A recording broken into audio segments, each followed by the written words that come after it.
কি হলো বাড়া? পল্টুদের বাড়িতে এত ভিড় কেন? পল্টু কি এর বউকে ধরে কেলাচ্ছে নাকি? কি যে হচ্ছে বাড়া, কিছুই তো বুঝতে পারছি না। এই চোদনাগুলো অত ভিড় করে আছে কেন? না, এই টাকলা চোদাকে জিজ্ঞাসা করি কি হয়েছে। কাকু, বলছি যে বাড়া এখানে কি হয়েছে, এত ভিড় কেন? আরে আমাদের পল্টু আছে না, ওর বউর তো বাচ্চা হবে। হঠাৎ নাকি পেটে ব্যথা উঠেছে, হসপিটালে যাওয়ার টাইম নেই, তাই ঘরেই বাচ্চা হচ্ছে।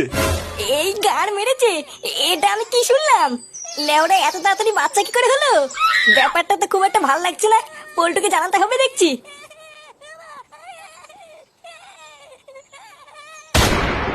এই গার মেরেছে? এইসব কি বলছিস? কালকেই ভস্রী আমার সাথে পক পক করে আসলো আর আজকেই বাচ্চা? হ্যাঁ রে বড়া, তাই তো শুনলাম। পল্টুদা, এতে হেভি খবর, তোমার বাচ্চা হবে। হাট গুদমানি, ওটা কি আমার বাচ্চা নাকি? বাঞ্চোদ, ওটা ভস্রী বাবার বাচ্চা, আমার বাচ্চা না। সে যাই হোক, তুমি বাবা হচ্ছে এটাই আসল কথা। হ্যাঁ বড়া, হ্যাঁ। খুব মজা লাগছে না রে চোদনা? শান্তির ছেলে তোর দাঁতের গাড় মেরে দেবো, দেখবি? চলো পল্টুদা, তোমার বাড়িতে গিয়ে আমরা সবাই দেখে আসি। এ লেওড়া যাবে আমার, তোরা গিয়ে গাড় মারা গিয়ে। সে যাবা যাবা না যাবা না যাবা, চল ফুটো আমরা যাই। হ্যাঁ বড়া, হ্যাঁ, চল চল।